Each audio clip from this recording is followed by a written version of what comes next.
નમસ્તે મિત્રો, હમણાં જ કોઈકે એક સરસ રીલ મોકલી. એમાં રાજ્યના પોલીસ વડા મિસ્ટર વિકાસ સહાય એ કોઈ એક જગ્યાએ પોલીસના મિત્રોને સંબોધન કરી રહ્યા છે. આ તમે જોઈ શકો છો. અને આ સંબોધનમાં એમણે એવું કહ્યું છે કે કોઈ પણ બહારનો માણસ એ પોલીસના કોઈ પણ કર્મચારીઓ ભૂલ કરે તો વહીવટી રીતે ડિપાર્ટમેન્ટલી આપણે જોઈ લઈશું. બહારના કોઈ પણ માણસની વાતને તમારે ટોલરેટ કરવાની નથી. અને પછી આની નીચે જે કોમેન્ટ્સ આવી છે એ કોમેન્ટ્સ હું વાંચું છું. પહેલી કોમેન્ટમાં લખ્યું છે કે જિગ્નેશ મેવાણી સાચા છે અને એને લાઈક કરનારા 271 છે. બીજી કોમેન્ટમાં તમારી જવાબદારી જે છે એ નિભાવો, બીજેપીના 100 ના બનો, ગંદો શબ્દ છે, સાહેબ માટે નહીં સારો લાગે. ત્રીજી કોમેન્ટમાં ફરી લખ્યું છે કે જિગ્નેશ મેવાણી સાચા છે. ચોથી કોમેન્ટમાં લખ્યું છે મલાઈ માટે બધાને ટાઈમ છે પણ દારૂ ડ્રગ્સ બંધ કરાવવા માટે નથી. પાંચમી કોમેન્ટમાં લખ્યું છે કે દારૂબંધી ફક્ત કાયદામાં છે, હકીકતમાં તો દારૂ દરેક ગલીમાં મળે છે. પછીની કોમેન્ટમાં લખ્યું છે, છઠ્ઠી કોમેન્ટમાં, તો પછી સાહેબ દારૂ જુગાર ચાલુ હોય એ પોલીસ સ્ટેશનમાં શું ખબર નહીં હોય? આમાં શું જિગ્નેશ મેવાણી ખોટું કર્યું છે? નેક્સ્ટ કોમેન્ટમાં લખ્યું છે ડીજીપી સાહેબ આરએસએસની ભાષા બોલી રહ્યા છે. એના પછીની કોમેન્ટમાં લખ્યું છે ઈમાનદાર નેતાઓને મેવાણીના શબ્દોથી તકલીફ થાય એ સ્વાભાવિક છે. એના પછીની કોમેન્ટમાં લખ્યું છે તમારું નથી દેખાતું, એ ભાઈએ જે કીધું એ કરી બતાવો ને મારા વિશે. એના પછીની કોમેન્ટમાં લખ્યું છે સાહેબ હપ્તા બંધ કરાવો, બીજું કંઈ નહીં. તો એના પછીની કોમેન્ટમાં લખ્યું છે ભણેલા ગણેલા ભારતની ઉચ્ચ લેવલની પરીક્ષા આપ્યા પછી પણ 4 ચોપડી પાસ નેતા કહે તેમ કરવું પડે છે. એના પછીની કોમેન્ટમાં લખ્યું છે હાઈકોર્ટ સુપ્રીમ કોર્ટે તમારા ડિપાર્ટમેન્ટની બહારના છે તો શું તમને આદેશ નહીં આપી શકે? એના પછીની કોમેન્ટમાં લખ્યું છે હપ્તા બંધ કરાવવા, ક્રાઇમ બંધ કરાવવું, દારૂબંધી કરાવવી એ તમારી રિસ્પોન્સિબિલિટી નથી.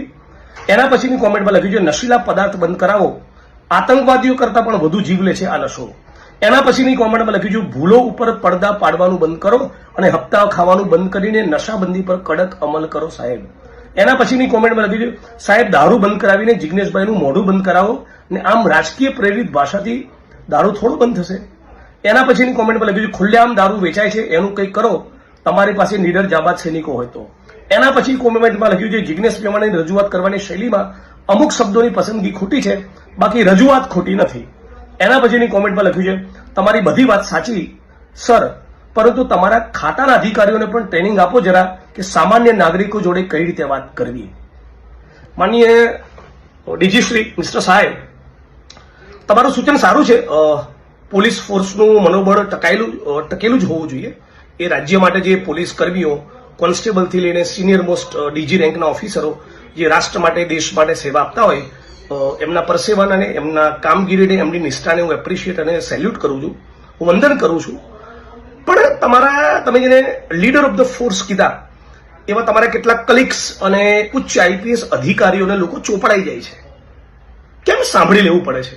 એટલા માટે સાંભળી લેવું પડે છે કે લગભગ 33 જિલ્લાના એસપી અને મોટા ભાગના આઈપીએસ અધિકારીઓ આજે પણ આ ગુજરાતમાં દારૂમાંથી, જુગારમાંથી, ડ્રગ્સમાંથી, લેન્ડની ડીલ્સમાંથી, માઇનિંગમાંથી, અનેક પ્રકારના કરદા હપ્તાખોરીમાંથી કમાતા હોય છે.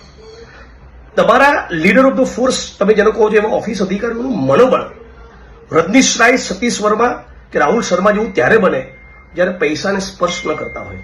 એટલે પહેલા એમનામાં જમીર પેદા થાય એવું કરો. જમીર પેદા થયું ને, નોન કરપ્ટ હશે ને તો ખમીર આપોઆપ પેદા થઈ જશે.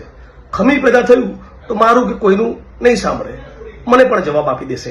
આજની તારીખ એવી ઓકાત અને હેસિયત એટલા માટે નથી કે સ્પાઇનલેસ છે, કરપ્ટ છે અને પોતાનું ઈમાન વેચીને બેઠેલા છે. સાહેબ તમે તો જાણતા જ હશો, ડીજી છો રાજ્યના, નામ પણ વિકાસ સહાય છે. ઈચ્છું છું સહાય કરું ગુજરાતની જનતાની અને ડ્રગ્સ અને દારૂ બંધ થાય એટલું કરી આપો. ધન્યવાદ.